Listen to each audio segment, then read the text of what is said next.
Zabıta Müdürlüğümüz ve İlçe Tarım Müdürlüğü ekiplerince beraber yapılan denetimde son kullanma tarihi geçmiş ürün satışa arz edildiğinden dolayı iş yeriniz belediye encümen kararı gereğince 3 gün süreyle ticaret ve sanat icrasından men edilmiştir.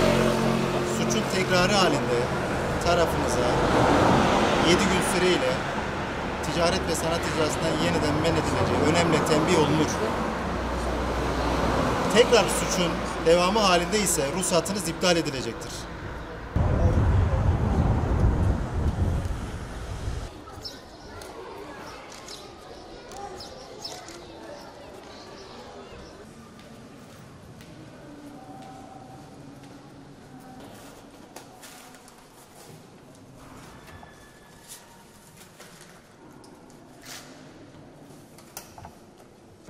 İşletmesini yapmış olduğumuz kantinde ekiplerimizce yapılan denetimlerde satışa arz edilmiş son kullanma tarihi geçmiş ürünler tespit edilmiştir.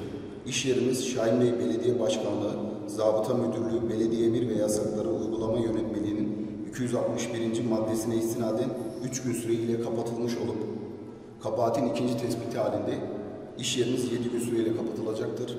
Üçüncü tespiti halinde ruhsatınız iptal edilecektir.